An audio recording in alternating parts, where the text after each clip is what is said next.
¿cómo están el día de hoy? Aquí de vuelta para poder hacer nuestra recopilación de 2 Timoteo capítulo 1. Pero antes de empezar, sabemos lo importante de la oración, así que si gustan acompañarme, por favor, cerremos los ojitos. Gracias, Padre amado, por este día. Gracias por darnos un día más de vida y de salud.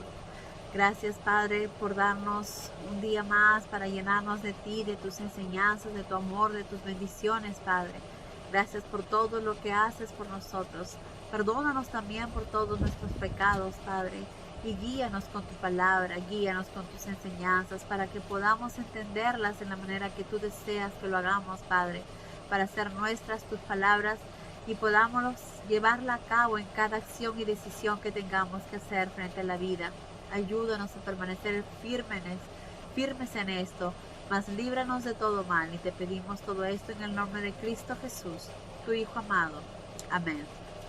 Muy bien, amigos, entonces Pablo empieza diciéndonos así: Dios envió, dice, remitente Pablo, apóstol de Jesucristo, que Dios envió a anunciar a la humanidad la promesa divina de otorgar la vida eterna a los que depositen su fe en Jesucristo. Como sabemos, antes que Jesús viniera, los únicos escogidos, los únicos bendecidos eran los judíos, el pueblo de Dios, ¿verdad? Los únicos que tenían la oportunidad de hablar con Dios, de acercarse a Él y de hacer su voluntad. Los demás pueblos, las demás ciudades, las demás tribus, no. Pero entonces todo esto cambió el día que Jesús vino, porque el día que Jesús vino formó un nuevo pacto con nosotros.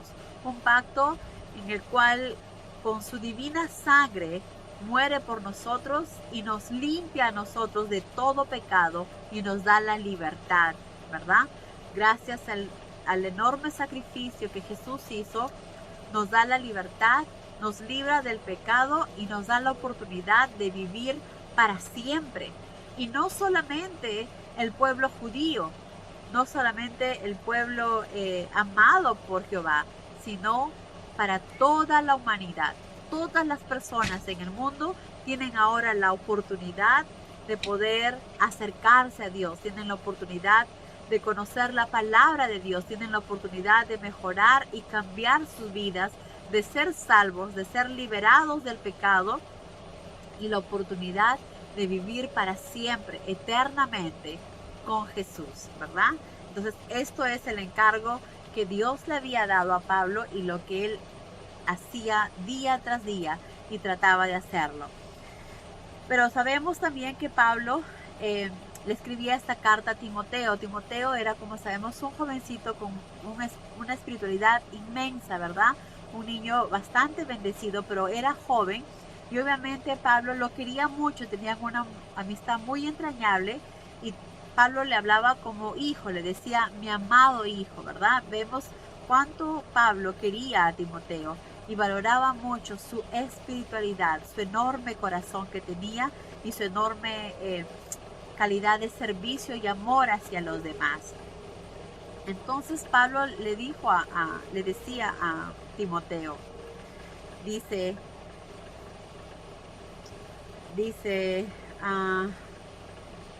cuando recuerdo las lágrimas que derramaste en la despedida, anhelo experimentar la indecible alegría de volver a verte.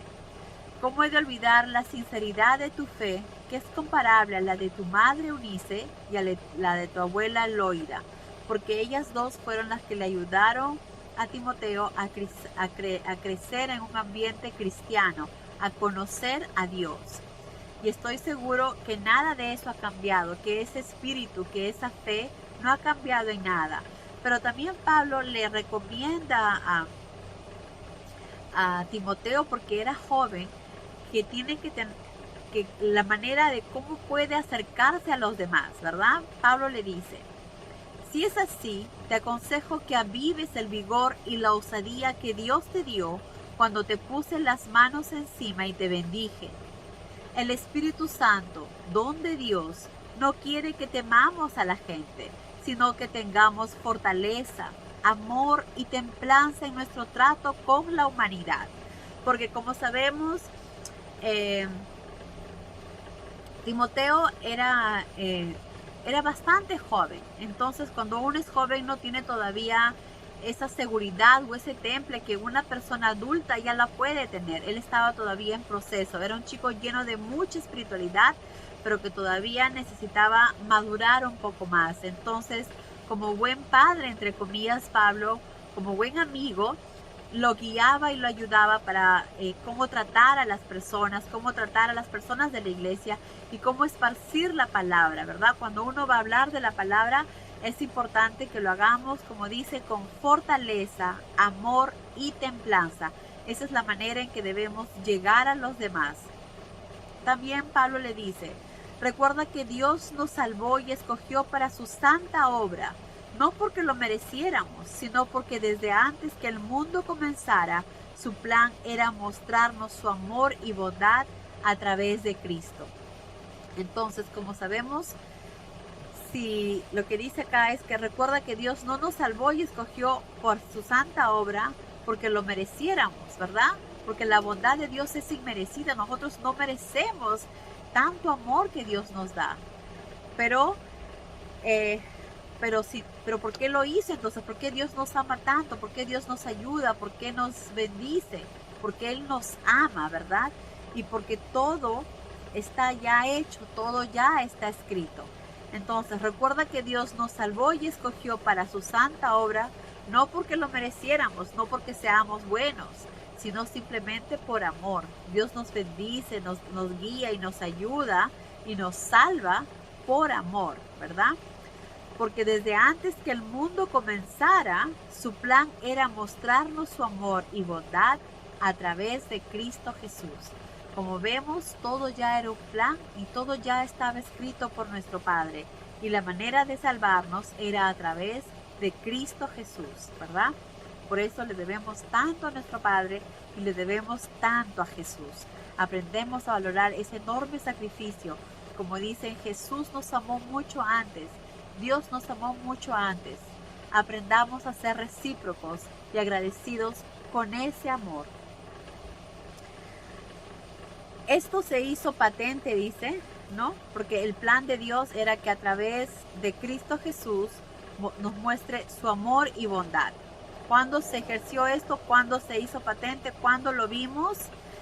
En la venida de nuestro Salvador Jesucristo, quien quebrantó el poder de la muerte y nos mostró que la vida perdurable se alcanza confiando en Él, en Cristo Jesús. La única forma que podamos tener vida eterna, que podamos seguir, ¿verdad?, viviendo eternamente, es solo a través de la confianza que depositemos en Cristo Jesús, a través de nuestra fe. También Pablo le dice que es importante, dice, precisamente Dios me nombró apóstol suyo con la tarea de predicar y enseñar ese mensaje a los gentiles. Como vimos desde un comienzo y es como acaba Pablo, Dios lo nombró a él para que todo el mundo supiera, todas las ciudades, todos los pueblos, todos los países del mundo, toda la humanidad supiera que Jesús murió por cada uno de ellos. Que esto ya no era solo para los judíos, sino para toda la humanidad. Y que la única forma de ser salvos, de vivir eternamente, de estar junto con Cristo Jesús, es creyendo en Él, es teniendo fe en Él y es siguiendo su camino, el camino que Jesús nos mostró, que ya todos sabemos cuál es, guiados en el amor, en el servicio y poniendo a nuestro Padre primero antes que todas las cosas. Bueno amigos, creo que hasta acá llegó nuestra recopilación. Espero que les haya gustado. Si algo les gustaría agregar o algo quizás me olvidé, pues por favor déjenmelo saber. Pero en sí lo que Pablo nos dice, lo importante que es que todas las personas sepan que Jesús murió por todos. Y también enseñándole a Timoteo que cuando llevemos la palabra, que no tengamos miedo de las personas, sino al contrario, que lo hagamos con fortaleza, amor y templanza, porque esa es la manera que debemos ayudar a los demás a acercarse a la palabra. Que Dios los bendiga y que tengan un día maravilloso. Adiós.